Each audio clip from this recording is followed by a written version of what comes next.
Hello, everybody, and welcome to the Creative Insider podcast number 67 with me, Georgi. First of all, I want to thank you for the support because this week we have reached 10,000 downloads, which is an amazing result, an amazing milestone. So thank you very much. Beside of that, we have a lot of news. On the YouTube channel, this podcast is now online and we're uploading older episodes as audiograms, and slowly the new episode will be made in a video form. The big advantage of YouTube is that you have the comment section, so you can give us your feedback directly under every new episode or former episode that you haven't listened yet. And now, to celebrate these amazing results on the podcast 67, we have another amazing guest. Thank you to Andrea D'Antrassi for participating on our podcast. He's associate partner for Europe at MAD Architects.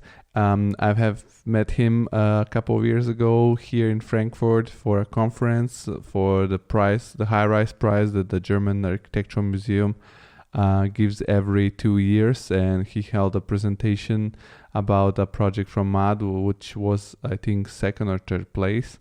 And super nice guy, incredible story. He has studied at Mendrisio. He has worked in Argentina, Australia, China, and of course now he's at MAD, which are based in Rome in Europe.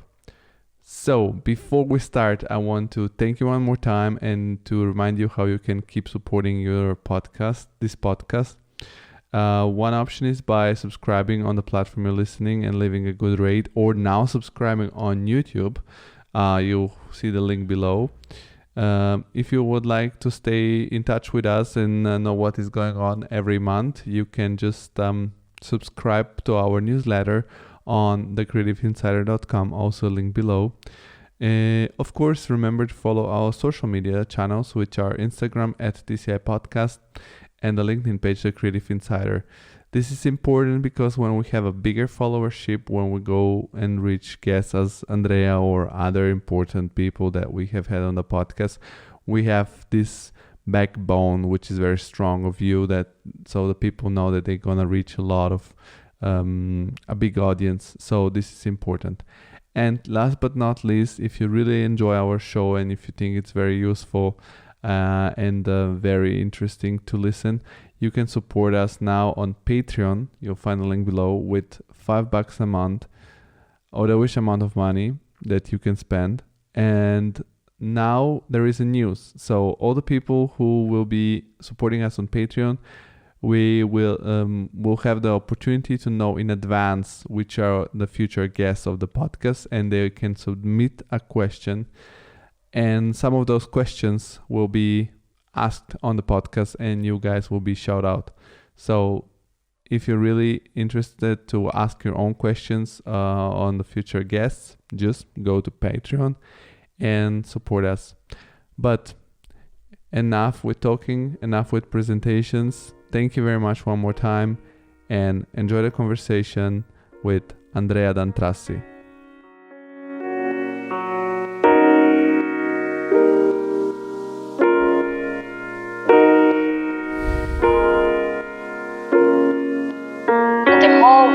Stops just like that.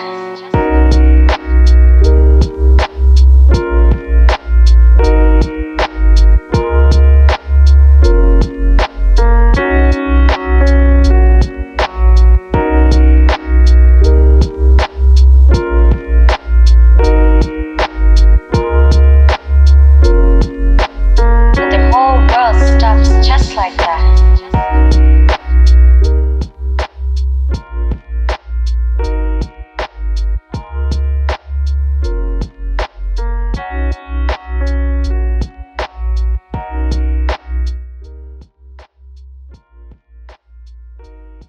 Hello, Andrea. How are you? Welcome to the show.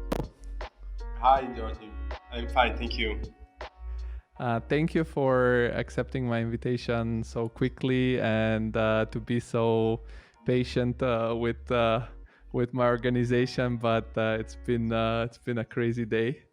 So thank you. And for the people who don't know you, you can introduce yourself a little bit briefly. Who are you? What you're doing?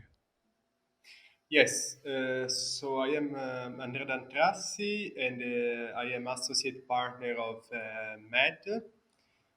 MED is an international office with actually offices in Beijing, Los Angeles, and Rome, and I am in charge of the Rome and European project of MED. Yeah, I was telling you in the pre-conversation of our podcast that I've met you already once, sort of, because you were here in Frankfurt. I don't know, a couple of years ago by now, when Matt was nominated for one of the best high rises in the world for the German Architecture Museum Award and High Rise Award, and I had the chance to hear your speech about the towers in Beijing you guys did. But I'm always curious to discover the story of each guest from the beginning. So I'm curious, what was the moment in your life, or what was the reason that made you want to become a designer or an architect, to start um, going through the direction of becoming a professional creative? Yeah, yeah, I think this is a really difficult question, nasty question, because actually, so I studied classical school in Italy. So I think that specific school give you a sort of a really wide range of expertise and much, most of them classical and like we were studying Latin, Greek. And so I didn't have so much an artistic approach, but more, let's say, intellectual, humanistic approach. So at that time, actually, most of my classmates were going to do, I don't know, law, economics, and I wanted to decide. I want to do something more in between. Let's say from that can merge. I don't know, artistic background together with technical maths. So this is why I decided to do architecture. But I wasn't like a nerd or somebody that really know like our architecture world really well. Basically, I also went to study university in Mendrisio in Switzerland. And when I went there the first day, I was start to meet some people, and they were talking about Mario Botta, and I was saying, "Who is Mario Botta?" Because I didn't know nothing at all about architecture. But in the end, it's something that really grew up inside myself really slowly, and now it's part of my life. And I think maybe it's the best and the biggest part of my life. Which part of Italy are you from, and how come you went to study in Switzerland instead of staying in Italy? It's quite a complex story because my father is from Rome, my mother is from Sicily. So I was born in Sicily, in Catania, really south of Italy. And when I was 7, my family moved first near Rome, after to Rome. And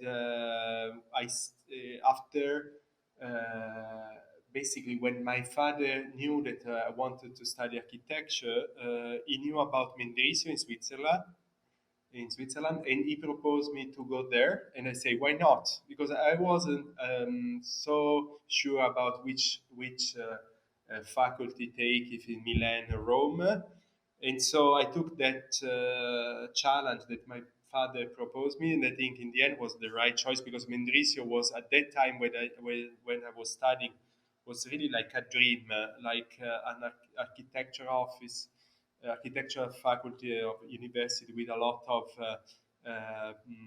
let's say we were calling atelier, so a lot of practice, a lot of, and we had great professors like Olgiati, Zumthor, Massimo Cacciari, Irish Mateus, Frampton, Mario Botta. So I think all the Garfetti, I can spend 1 hour to talk about Elia Zengelis. So I think really I had the possibility to see and almost to touch those big personalities in architecture.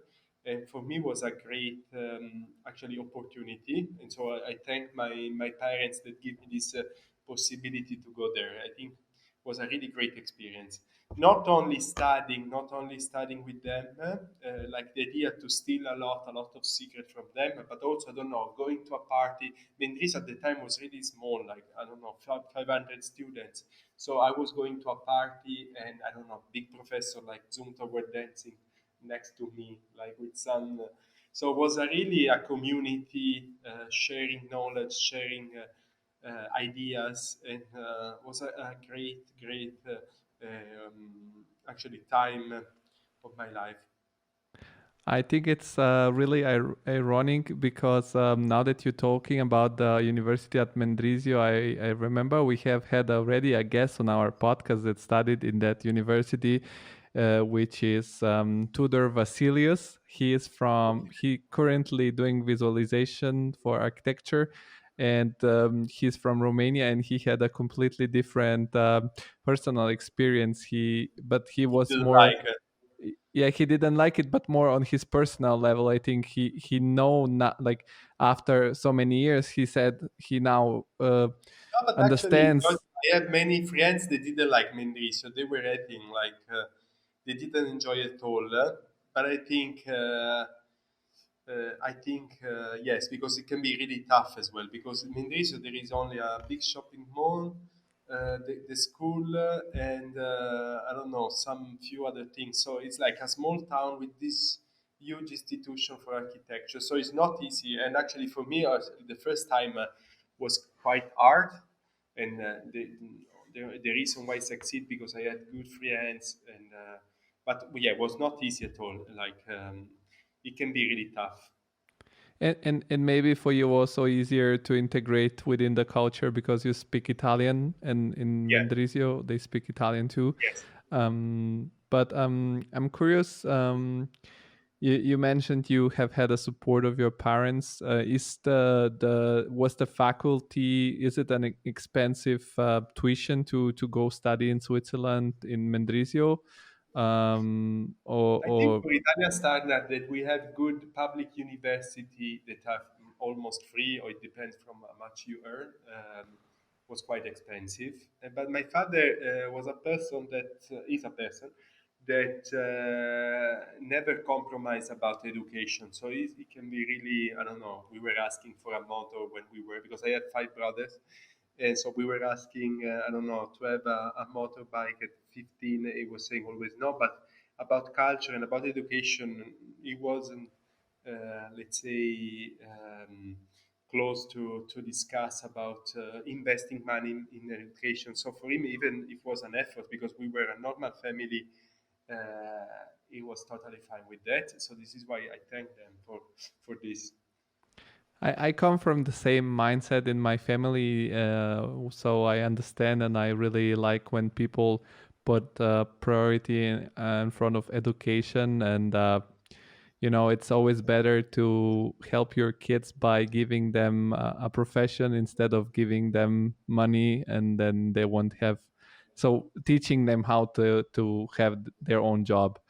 But you mentioned so many big figures in architecture that were your teachers, and I studied at the university in Rome at La Sapienza, and I have studied also here in Frankfurt. And in between the two faculties, I had a very difficult. Very different relationship with my professors. Here in Rome, they were very, I won't. Depends on the professor, of course, but they were slightly less accessible. And here in Frankfurt was the opposite. They were very accessible and very helpful, and mostly giving you complete freedom in experimenting with design. How was the relationship with your teachers, as they were such a strong figures within architecture?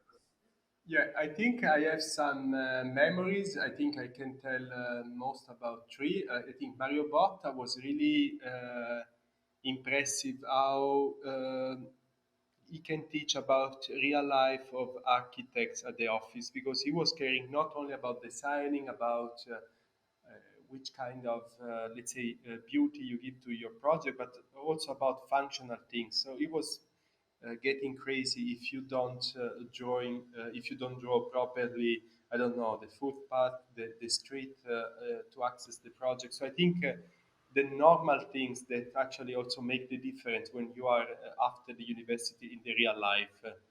So I think I remember because I don't know, you were expecting from such a, I don't know, big personality, something more, I don't know, floating above about brain and about thinking in architecture, but it was really functional, and I think was a big, I don't know, way of teaching because he really teach us how to be serious about our work, how you need to actually think about how you put the pencil on the paper, and really each line has to be a meaning. But I didn't want to see anything that was not with a reason.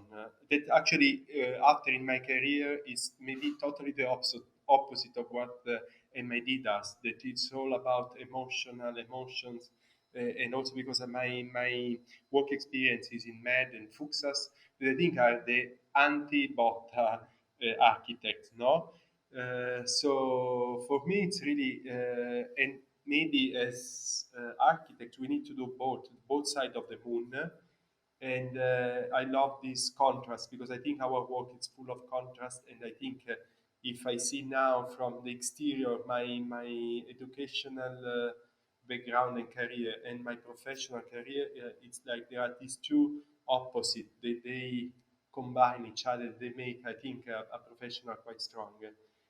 After my, let's say, turning point in education was when I did the atelier of Valerio Giatti, because also that I think Valerio Giatti is really one of the master in architecture. It's let's say somehow a genius, and I had a lot of contrast with him that make me, because sometimes I can be quite superficial, like because I do things only because I like or something like that. And also, Valerio Giatti was all about the intellectual process to bring to a design. So you need to be really strong to tell what you are doing.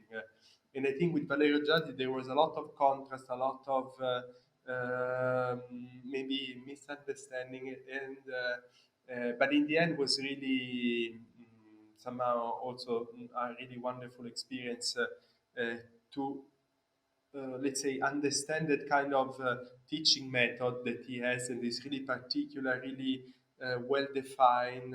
We had like somebody that was painting our physical model all with the same white. So at that time, for me, it was looking too much, but in the end, everything had a logic, and was really really interesting. And the last professor that I have a really good memory was is Elia Zengelis, and with him I had really a lot of a good exchange, because he was maybe the opposite. He was all about utopia, about the world. I don't know, in 300 years, how you can imagine, how you can challenge yourself, your architecture about the future. Because also he founded with Remcolas Soemei, so he has this kind of approach that was really innovative and futuristic. So all of them, even though Valerio Giatti really, that 6 months with him was like to be in a typhoon, left me something about my profession. So you had a good mix, I can say.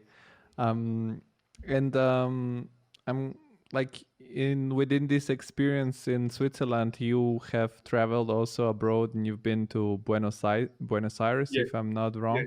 yes, yes. How was Argentina for you? Like, how come the idea to come overseas in Argentina, and Yeah, because what? maybe for the same reason that we were saying that Mendrisio is really nice, but maybe for small for small time. So this is why first year I was in Mendrisio. Second year I went to Australia for a work experience, because at that time Mendrisio, let's say, obliged the students to go 1 year abroad, not abroad, but you could go also to Italy or Switzerland to work. So only with 1 year work experience, like academy experience, you had to go to work, and I decided to go to Australia. And after Mendrisio again, and after I decided to go to Argentina. Yes, because at that time Mendrisio was with the marks from 1 to 10, and you had to some average marks to go to like to do the Erasmus. I didn't have this quite good marks, so I decided to let's say to go there as free mover because I don't know, in my family has some connection with Argentina, and I had a really nice story about Argentina, so I decided to go there. It was quite impressive experience about I don't know, going to a place w- with maybe apparently less culture than Europe, but with so much influence from Europe. And at that during that trip, I understood how important it's Europe because it was around like was back in 2004, 2005, and I saw that many South American guys were talking about Europe as a destination, as a maybe place where you have maybe more freedom to express yourself somehow. I don't know, maybe it's wrong, but this is the feeling that I had. So it was really nice experience in terms of growing not only as architect but also as human to know what's going on in South America. Yeah, and I have also heard like that Argentina, it's the most European South American Yes. country, so to say. They very attracted to Europe. And from the architectural point of view, did they have any different approach compared to what you have experienced in I think yeah, Switzerland? there you face the usual, I think, problem that you see in architecture that I think is a crucial point. It's how to deal with, and I think in contemporary architecture, it's really important because it's how to build nice building, but with a let's say with a decent budget, with a low budget. So working with local materials. Working with nice details like working with stone, concrete, glass. And this is something that really I appreciated a lot because it's not more about fancy shape, fancy, I don't know, pictures, but it's more about reality and texture of the material. So this is what I really liked about Argentina and maybe all South America. And this is what in our, I don't know, in my profession, my daily life, this is what I try to do. Maybe because also in my, I don't know, in the past year, I also work in China, in Europe, and I think sometimes if the architect doesn't understand the place where he's working, he can really fail. And we see the failure both in the approach, in how you put the project on site, but and also in the construction. So I think the mindset has to be really to study the place where you are called to work in. So that it's a mistake that sometimes contemporary architects do a lot, and it's something that being in a place maybe in like Argentina, like place that really has a strong connection with the local culture and don't have so much global architecture. That is something that sometimes it doesn't work really well. I think it's really important. Even though you can call a master, because also Le Corbusier work like in La Plata in Argentina, but there are some specific solutions that he took that make the project really bound to that context. I also went to Chandigarh to study Le Corbusier buildings in India, and you see that the solution that he took in India are different from what they did in Switzerland or in France. So I think that kind of approach is really important, and this is what I learned also in Argentina. So it's basically maintaining a core philosophy of design and then adapting it to the local But materials and adapting, look. but also changing. Like maybe it's not that the local place has to change to accommodate your architecture, but maybe it's that you need to change your knowledge and your expertise need to change to do something special and specific to the place that you need to work with, you need to deal with. This is how I see a little because I think sometimes in our, I don't know, I see that when an architect use the same approach that can use, I don't know, in Korea, the same one that can use in Paris is not the right approach. This is what maybe it's a little bit superficial as well, but I think it's not superficial if you let's say address and you let's say combine this kind of thinking with the real architecture, with materials, with sustainability study that are different from a place to another, all kind of our complex task needs to address, needs to be totally reset when you change place. This is pretty much. And how was your 1 year internship in Australia, which for me personally it's a very fascinating but very unknown place architectural wise. So I What think was yeah. what was your impression from there? I always say that. So I have worked in Australia, in Argentina, in China, but the most challenging place for me, at least that I am a South person, was Switzerland. So for me, the most difficult place was Switzerland. Anyway, this is a joke. Anyway, I think Australia was, as I was telling you before, I had only 1 year experience at the university. So I had a portfolio of only one page. And when I went to Australia, so I took an agreement with an office, and I was going there with a job, so they could provide the visa and whatever. When I came there, I went after one day that I arrived to start. Okay, I'm here. I can start. I don't know, next Monday, and they'll say, "Look, Andrea, we had some troubles. We cannot hire you anymore." So I was to the other part, I was just 20, maybe 21. I was to the other part of the world and with no job, with no portfolio because only one project in my portfolio. So I was totally lost. And this is also, and also say a lot about Australia and also by myself because I am somebody that never give up. So I called the university. They say, "Can you give me all the list of all the offices in Melbourne?" Because I was in Melbourne, and so they give me the list. I start to call everybody and say, "Okay, I don't know, do you have a place for an internship of 1 year of a young student?" And also say something about Australia because they were all friendly, all open, and in the end, I could find a job in, I don't know, in 2 weeks. And there I study, I don't know, the approach that also it's maybe related to what I was saying about Argentina. I saw the architecture of Sean Gottsel, some other really good Australian architects that really told me about yeah, connection with the place, how you can do a nice because I think Australian city are all the same. There are not so many, I don't know, highlights in the cities, but you see the nice architecture in the countryside, where again there is material that are close to the light, really strong light of the desert. So this is the architecture that I really love that I found in Australia.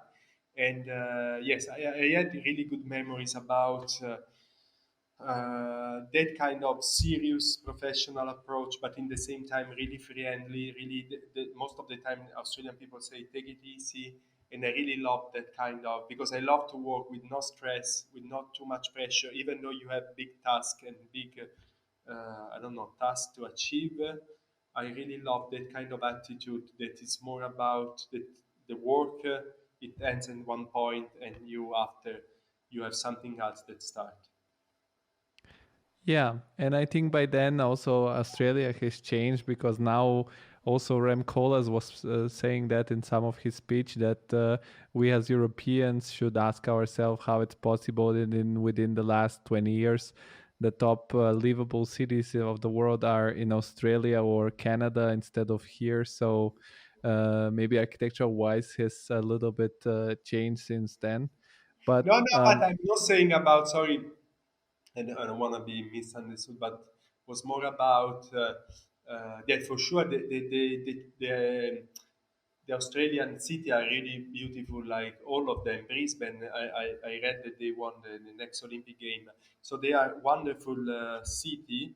But I think the architecture are done by, I don't know, corporate, so they make their job perfect, and so you don't see anything that goes there from that goes out from the I don't know, from the average. Everything is perfect in this kind of balance.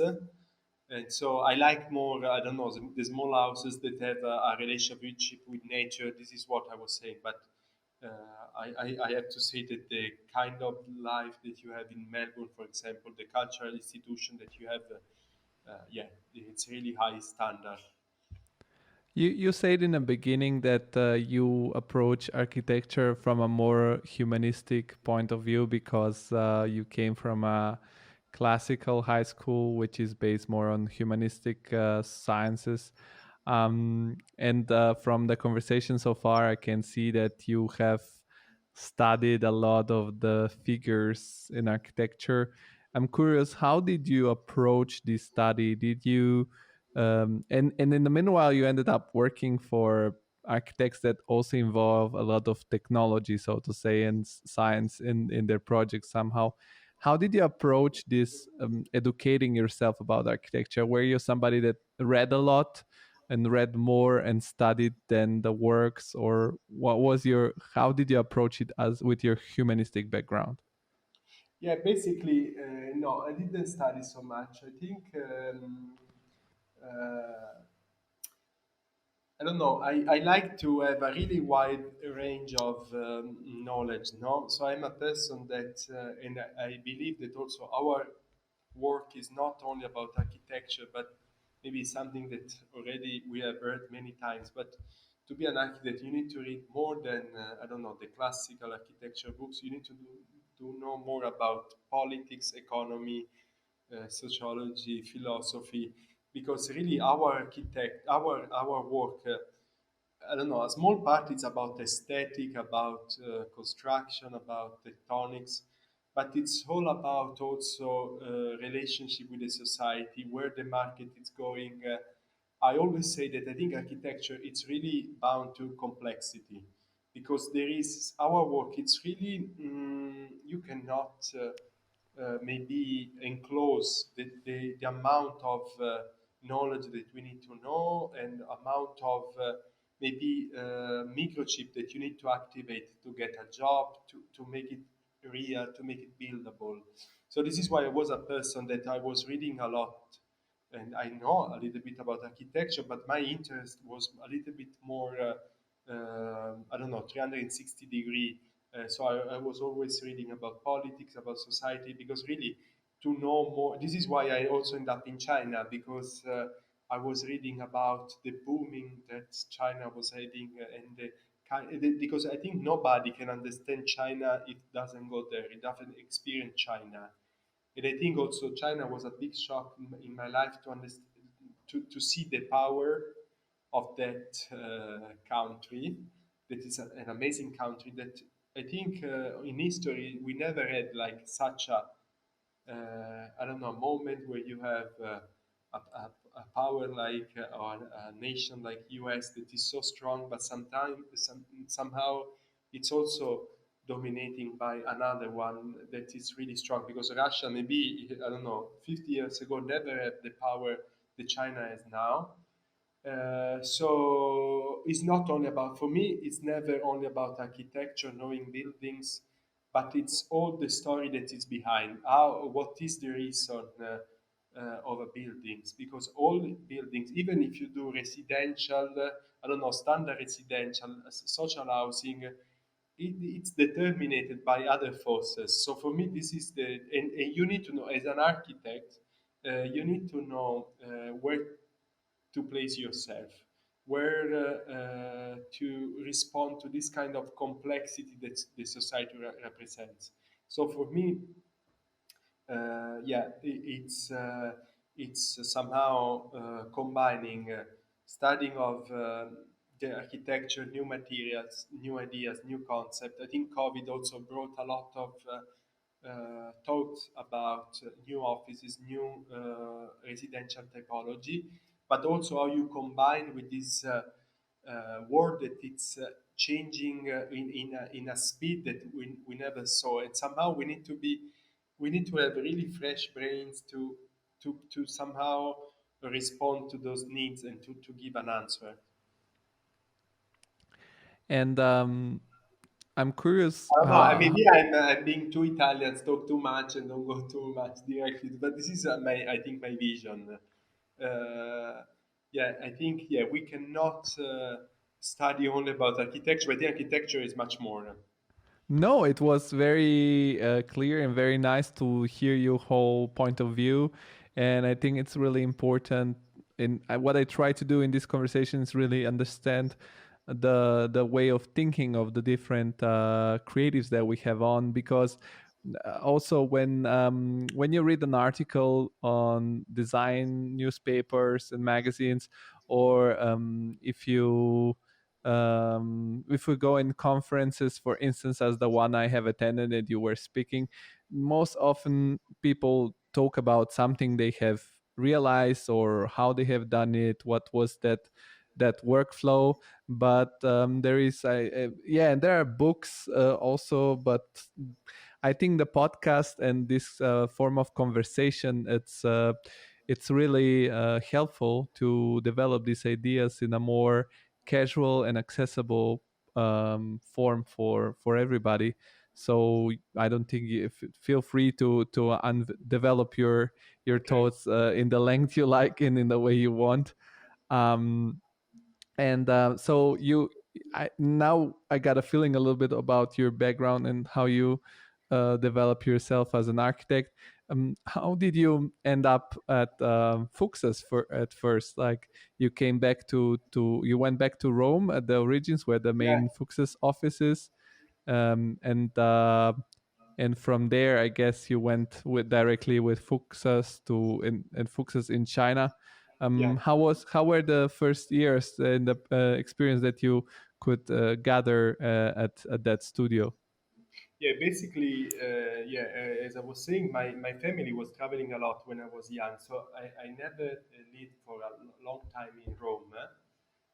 So in the 18, I went to Mendrisio, and after I started to travel like to Australia, to Argentina. So as a person, I had really the aim to go back to Rome to know more about the city and about the cultural atmosphere and whatever. So I decided to came back to Rome, and so I started at Fuxas. Was really interesting experience. I think it was I think one of the best experience in terms of know more about our work, because Fuxas is really anyway. It's a big personality, really talented, and maybe you heard about. It's quite I don't know how to say, but it's really yes, a really strong attitude, and it's not easy to work with him.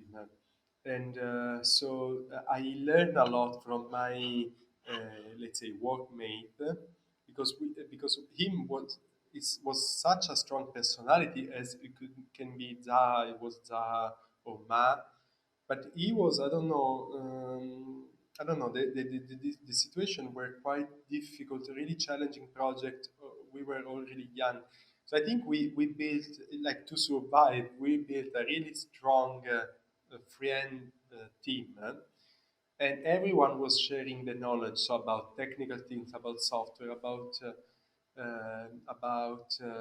everything. So it was really nice experience. And at one moment, I was just 25. So Fuxas won the competition from the Shenzhen airport in south of China. and he had to send some architects to China. Chinese were asking for Italian architects, and almost nobody wanted to go to China. I don't know why. And I say, okay, I'm really young, but I can go. And Fuksas at the beginning said no. And after he didn't have any other choice, so he had to send me. And there I discovered China and all my, let's say, somehow admiration and love with China because it's an amazing country.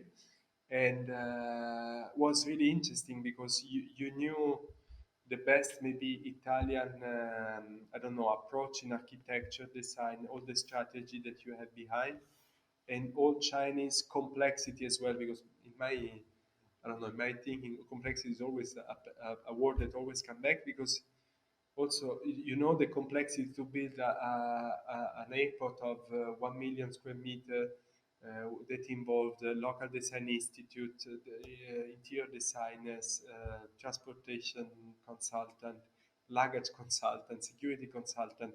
And I was really young, so I could understand all the, again, the forces that shape a project. And now there is also always a tension between the architect, the clients, the economy, because at that time also when I was in China, there was the first big crisis. So the project was literally cut in half. They removed one part of the project because it was too expensive. So there I was like in a theater looking all those forces fighting together, but to build the same building. So everyone needs somehow fighting to get what they want, but in the end for the same result. So it was something amazing that I was on the first stage to learn to actually also to carry out all the tasks for the project. So it was something really amazing. Because I think airport together with hospitals it is the most maybe complex project that an architect can do. It was a really a wonderful experience to be trained at that project. And skills wise, and we all know how the projects from Fuksas looks like, and also they look the mad architects projects also look. They have this very futuristic shapes or very organic. Did you need to learn also all these computational design tools in your Roman time, so to say? And then you got to develop more this all organizational and yeah, I would say organizational or managerial Yes. skills. Yeah, I was more like I have this. My profile is more about it's more let's say project manager. So right now, for example, I know pretty much. I hope to know what Ma wants in terms of result of design. Ma, as everybody, that it's really I think good and over the top is never happy about design, but I know pretty much the standards and the quality that he want to reach. So I'm supporting him to reach that kind of quality. So I think again we need to know about proportion, about beauty, about how to bring quality into the project, about to think about futuristic, innovative concept, and also we need to be able to make things happen in order that we can build that kind of concept. I'm not really a software person, uh, so I'm more about organization, about meeting with people, try to find solution, and do the best in order that the project can born, it can be alive. And how did you end up at this company? Because okay, you went from Rome to China with Fuxas, Yeah, and I guess you worked until completion of this Shenzhen airport. And how did you get to know this other company, and how did you end up working there? yeah. Basically, no, I didn't work until the completion because the airport was really long. Yeah? And at one moment. Actually, at Fuchs, I knew my partner, my actual let's say partner, and so I was recalled from Fuxas to Rome, huh? And I said to Massimiliano Fuxus, "Can I go with Sarah? That is my actual, let's say, wife, even if we're not married." And Fuxas didn't want. So first, Sarah left Fuxas after 6 months. I also didn't want to stay anymore because the workload was really too much and a lot of pressure. And so I decided to leave. And yeah, 1 month later, I was in China again because myself and Sarah, yeah, as I was saying, there was at the beginning of the at the end of the big crisis of 2008, 2009. So many architectural offices were firing people. So a lot of Europeans were going to China to find job, and I said, okay, why? Let's try to go to China. So 1 month after that I quit with Fuchs, I was already in Beijing, and I didn't have again as I did in Australia. Didn't have any job yet, but I started to look for the best opportunity, and yet I had a major like an offer from a European office that was also based in China, and an offer from Med, and I was really in I don't know. Battle inside myself what I should choose because Med was at that time not was already famous but not so famous, and otherwise I could choose the I don't know the easy path. And I said, okay, let's believe that Mad can be the good choice because I when I the first time that I entered Mad, I saw a lot of a strong potential, the location of the office inside the Utong, the traditional houses. So much energy was coming out from that door, from that office, and I said, okay, I should start with Med. So in 2010, I started to work with Med. But did you live already in the same city, or you needed to relocate? Because I mean, as we know, working in China, it can be a huge difference if you're one city or the other. Because the airport was in Shenzhen, and you said that. Yeah, yeah, yeah. Because at that time, I already quit with Fuxa, so I didn't need to stay in Shenzhen. So yeah, when I left Shenzhen, I said, okay, if I go back because during the time in Shenzhen, I traveled a lot. I went to Xi'an, Beijing, Shanghai, and I said, okay, if I go back to China, I want to live in Beijing. So when I relocate to China, I moved to Beijing directly. And did you manage? Do you speak also Mandarin? Did you A manage to little bit. learn? I can understand. I can say. I can talk to taxi drivers. I can order in a restaurant, but I cannot like talk in a professional meeting. I cannot. I can understand. I can feel where the discussion is going, but I can definitely not talk. And okay, you joined this back in the days, young practice, so to say, or very strongly developing. How many people were in the beginning when you joined the office? Mad. Yeah. But I think we were, and MAD was never too small. I think I don't know, we were 50, 60 people because already the Absolute Tower were there. Actually, the first Chinese New Year that I celebrate, the office were doing the competition for the Arbin Opera House. It's a really important project and now it's completed. So around 50, 60 people. But the nice thing of Med that at that time, there were people from US, people from Europe, people from China. So it's like, I don't know, UN office because you have people from really everywhere in the world. And I don't know, dealing with a different society, different environment was really nice. I have really, really good memories of my time in China and yeah, really people from SciAc were there, so a lot of 3D modeling that I was not doing because I'm not good at that, but a lot of I don't know, also experimentation, a lot of sketch. So it was really nice environment. And was it since the beginning your task to be in charge of some project management, or what were your Yeah, basically, how? yes. I think Dan Chun, that is one of the partner of Med, once told me, "You are more Chinese than Chinese." Because Chinese, because they are maybe Confucian, so they always try to find a compromise. Chinese never, let's say, they never for big issue. They never fight. Let's say they always try to find a solution, and I am that kind of person as well.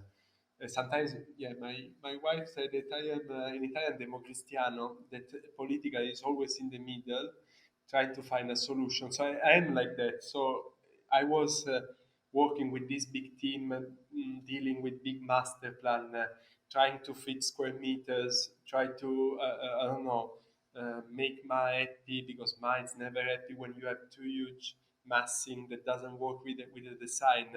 So I was always trying to find a solution because I think architecture is all about finding solution, no? And this one was my role to understand the key elements of the design, try to don't compromise about that 4 or 5 points that give the identity to the project, and after solving problem every day in terms of urban approach, in terms of scale, in terms of again square meters. So this one is most of the time my work, and it's not easy because yeah, you need to know everything, each aspects of the project. You need to deal. You need to know. You need to have a good team. You need to have people that like also what they are doing. And yeah, since the beginning, my role was pretty much that one. And how did you see the work environment at Matt? Is it was it very very different, the environment approach compared to your previous experience at Fuksas, or was it similar? How did you experience it? I don't know.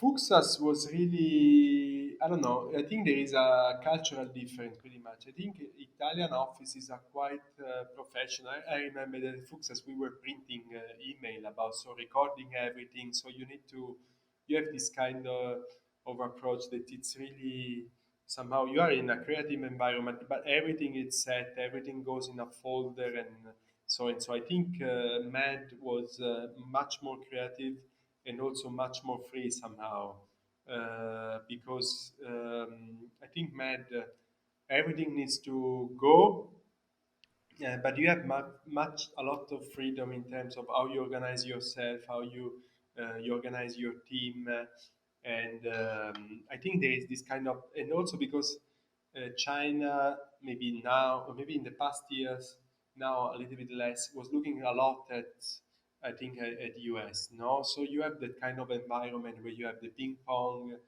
the all kind of distraction in order to try to be more creative where you work, but you have also somehow some others, I don't know, opportunity to make some friends in the office and whatever. So I think it was a little bit more open-minded, mad approach, totally. And yeah, Fuxas was more about I don't know, more European in terms of institutional approach, where you have we were calling Fuxas the architect, so like there is only one architect in the office, and that I think it's somehow really nice, but also I think a little bit old school. I see.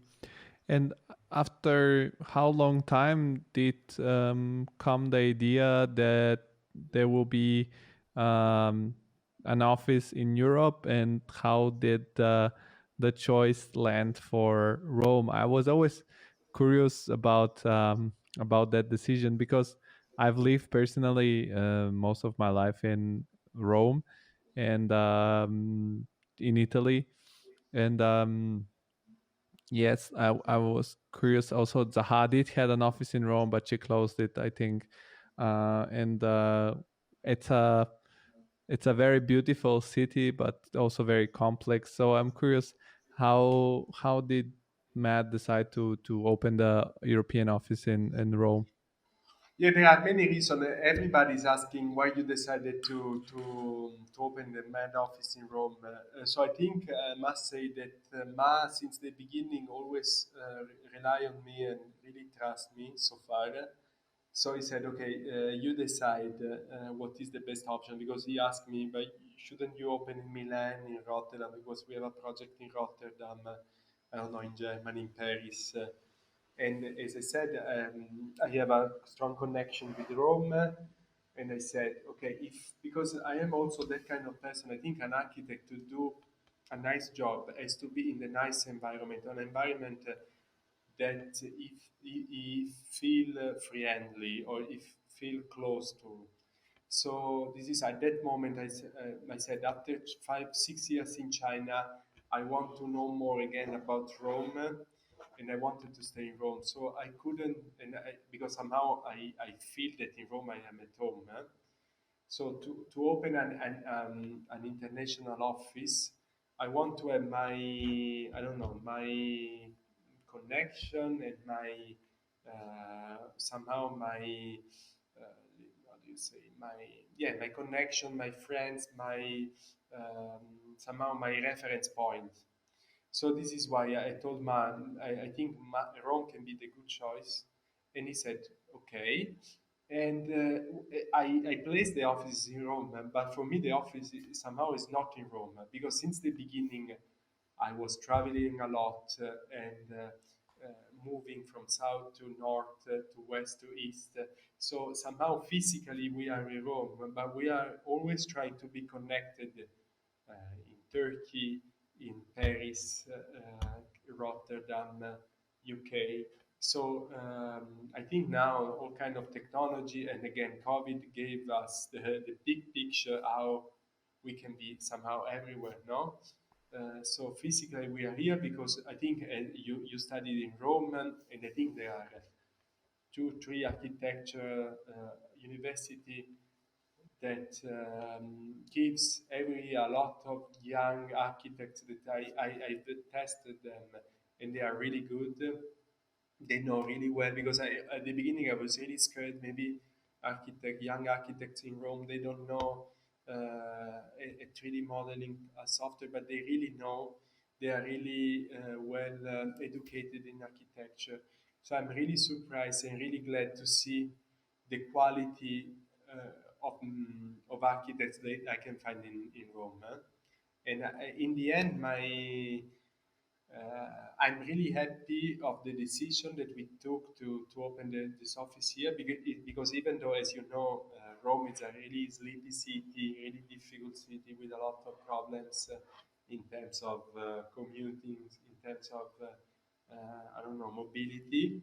It's a great city to think about the future, to think about because in Milan, everything now in Italy happens in Milan. So maybe there is overload in terms of creativity, in terms. So maybe you need a place where you still need you. There is space to experiment, to share our thoughts about the future of the city. Is a city, Rome, that since when he was born, 2,000 years, always fight with conflict, with contrast, with layers of culture. So I think that it's the right place to be right now. And Ma couldn't come to Rome because COVID. Now it's really difficult to travel from China to. But I hope and he met all the professionals that we had here only through Teams or Zoom. So I really hope to show him the quality of the work that we can do here in terms of experience, in terms of knowledge that also we had here and skills as well. And can you share how many people are currently in the Roman office, and Now, what are the latest projects you are working on, and which phases? so we are not so many now because we are around 15 people because everything also is done together with Beijing. So we hope to grow up soon, and in terms of people that are working here. And right now we are working in a project in Rome that is a mixed-use development in the city center. So it's a project that we really are following, and personally I'm following since 10 years, so that we really want to see built. We are working in a project in Milan with a big developer that is investing a lot of money in Italy. We are doing the Phoenix Museum in Rotterdam from Rome. That is a really nice project. Is the Immigration Museum. It's a new concept. Let's say also really somehow new, but also mad project because it's really iconic. It's about a monumental staircase that is connecting the museum, and after it's going out from the museum, and it's creating an observation point from where you can see all Rotterdam. And we are doing several competitions. Uh, so we are dealing with few challenging projects. And to collaborate with Beijing, do you have some slightly shifted working hours so that you can overlap at some time in the day together with them, or how do you manage that time difference Yeah, I also? think the Beijing office is supporting us a lot. Where yes, when we finish working, they start to do their work, and I think sometimes it's really difficult to explain mine the other partners how the actually. I think European market it's really different from Chinese and American. No? Obviously, you know as well. So sometimes it's really difficult for me. The hardest task is to communicate, to explain what are the decisions that also drive here. Actually, also the city authorities, the all kind of actually reasons that are behind some project decision that you need to take and you need to explain to my to the partners. That it's really difficult. I remember that we were doing the competition for the Olympic pool in Paris during the yellow vest protest, during the Gilets jaunes protest. So at that time in France, maybe till now, there is a lot of austerity, a lot of people are questioning about where the public money goes, also in the public buildings. So we had to do a really somehow soft but elegant building, and Mao was not understanding why personally, and we should follow this kind of direction. This is why I was saying that architecture is not all about architecture, but it's much more. So try to understand where the society is going and what they are expecting from you. This is, I think, the most difficult task that we are facing here, combining a design that it's partially coming from Asia with a lot of innovative thinking, together with in the European experience, European long experience in construction, in developing the city. Sometimes we have clients that are asking us, look, we need to deal with huge site that needs, I don't know, mix of program that only in Asia you are able to deal with and to control. So they come to us because they want this Asian approach, and sometimes they are scared about us. So this is where we need to, as architects, I don't know, put together all the factor and come out with a design. So again, I think the most difficult point is to explain to Beijing office the dynamics behind each project. Yeah, I think also this can be quite complicated in a sense from the European market because um, although the distances here in Europe are not so big, but if you make a project in Italy, France, Germany, or the Netherlands, the markets itself within Europe are so different. Yes. So if you make a project in Germany, the approach will be completely different Yes. if you No. do it in We I just lost. We just lost a competition in Germany, and yes I can tell from the different entries how our approach can be different. Yeah, I think Germany has a very particular view on architecture. It's quite more, uh, in somehow traditional, I would say.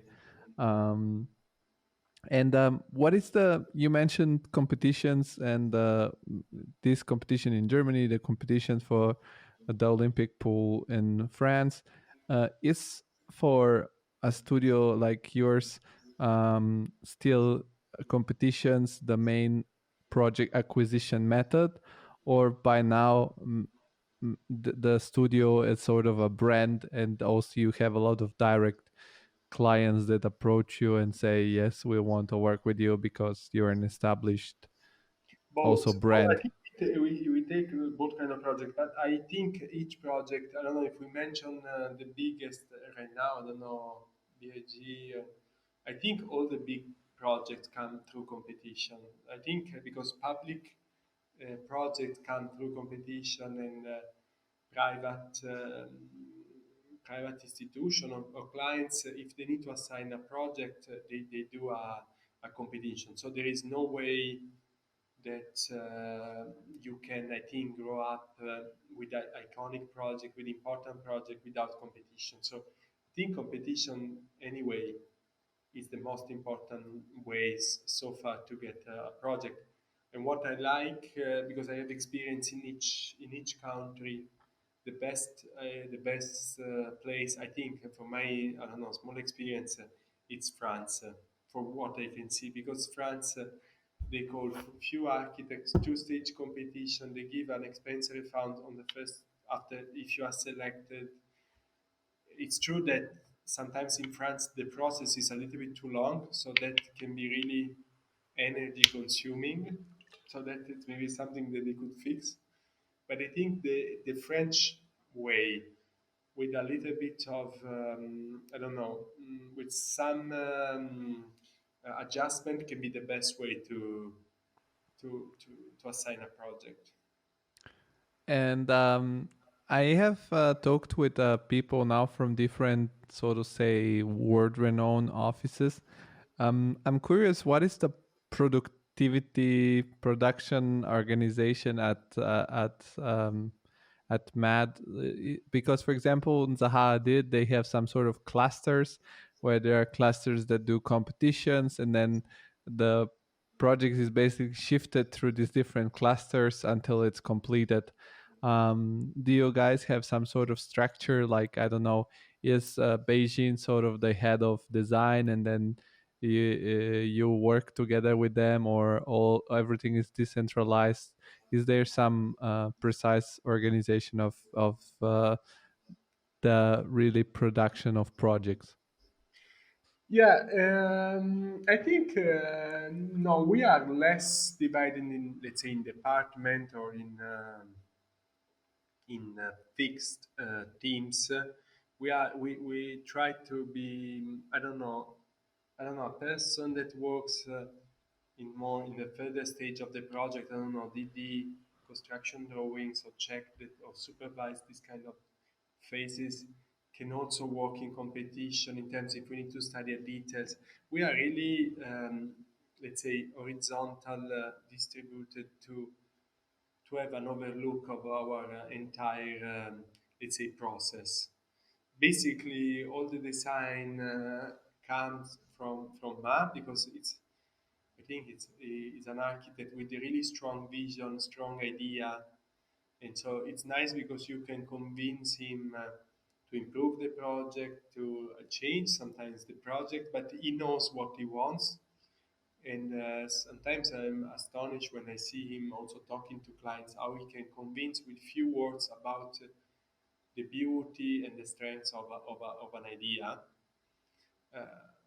Anyway, he studied with I don't know in at Yale after he trained with Peter Eisman after he was really close to Zaha. So I think he learned a lot from her. about to be charismatic, about to be. And I think I see a lot of similarities also with Fuksas because Fuksas it's a lot about him, about Fuksas. It's a lot about his genius, his vision. And I think I see a lot of similarity between Ma, Fuksas, Zaha. I think they are really close. So it's all about entering in their brain, see because Ma, if you think about Ma, uh, how innovative can be a person like Ma in China? Because if we see him with European eyes, maybe it's not so innovative. But to be part of I don't know, a socialist, communist culture that is all set, all kind of everything as a standard, everything as a shape. Ma is the person that really tried to break these kind of rules and come with a new vision. They try to take a lot of elements from the traditional Chinese culture, traditional way of building gardens, villas, temple in China, and bring to contemporary architecture. Even you cannot see, but in our project, but there is a lot of because it's something that we already digest. And so, if I think if the office come out with really innovative concept and nice concept, that is, they are not only renderings. It's because this kind of way of thinking that Ma share with the office, and somehow you can read the I don't know. I have a, as you can tell, I'm really close to Ma, and this is what I like. That he knows how to bring new project in China. This is something that I don't know. Not everybody could do, and he succeed in doing that. But in my opinion, for me, what is really remarkable, somebody that sees it from the external point of view, is that for me, it's very remarkable that he is so far, in my knowledge, the only Chinese architect that has been taken as a reference or as an example also in our Western culture, because it's the first. I think he's the first architect that we broadly know here, and we take as a reference, really. And um, he has become a more a cross culture figure in the field of architecture, in my opinion. And that was for me really remarkable.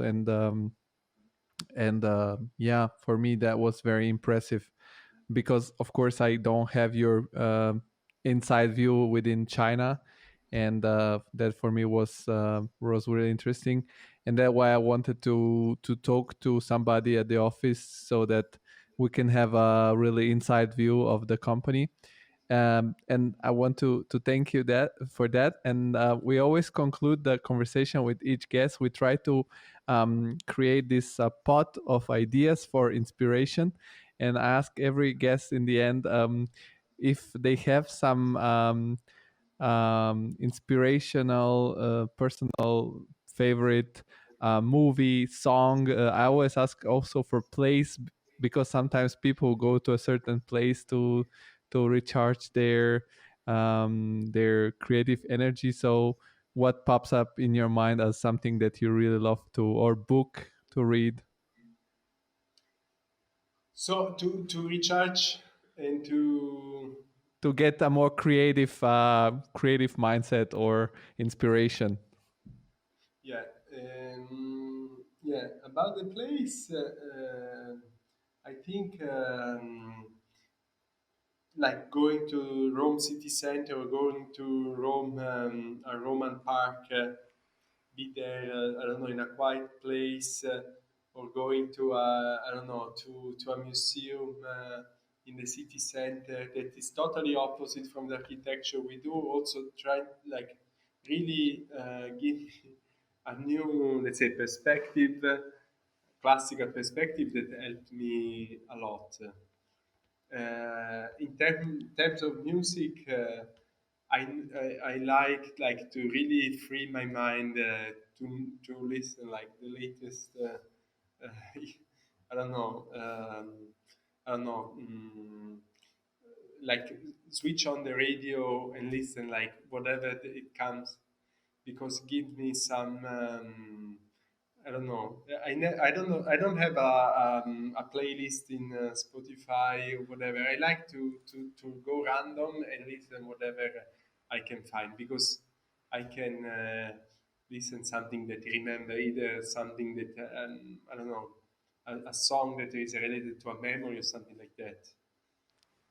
And book, I'm because I'm also yes, as we were saying, as an architect, we need to study a lot in terms of I don't know society like this, and I always have this feeling that we I don't know that I won't have time to read the classical books. So this is why I'm trying in my free time to read classical books. Like I don't know Russian writers or Italian classical writer because I really like to more like why everybody is talking about them to read it then so for me like right now I'm reading an Italian classical book that usually you study at at the secondary school like Promessi Sposi because it's a book that everybody is talking about at the school but I never read properly so I like to read again it's actually really good so this is what I like to read. Yeah, well, thank you, Andrea. I don't want to take any more of your time away. Thank you so much for being on the show, and I hope that in the future also you might turn on some of the latest episodes of the podcast and get inspired too. So thank you Yeah, very I really much. did, and it's really nice. I read, I listened some of them, and they're really good. It's really good to, yeah, maybe sometime I start to not maybe switch on the radio, but start to listen more your podcast. To listen. Okay, I hope so too. Thank you very much, and Thank have a you, good evening. thank you. Bye, bye, Bye Georgi. bye. The whole world stops just like that. Hey, friends, thank you very much for listening to this podcast. You've been amazing. Before we go, I just want to remind you that if you want to support us, you can just go on the creativeinsider.com where you can subscribe to our monthly newsletter or you can follow us on our social media channels, which are Instagram at TCI Podcast Just like that. or the LinkedIn page, The Creative Insider. By doing this, you will have a bigger social media presence, which always looks attractive to more and more important guests. And so this is very fundamental. And if you really love what we do and you want to help us doing a better production, just click on the Patreon link below where you can support us with the wished amount of money you think it's okay for you. It's a monthly subscription, but you can cancel anytime. So thank you very much and have a good week, guys. Bye bye.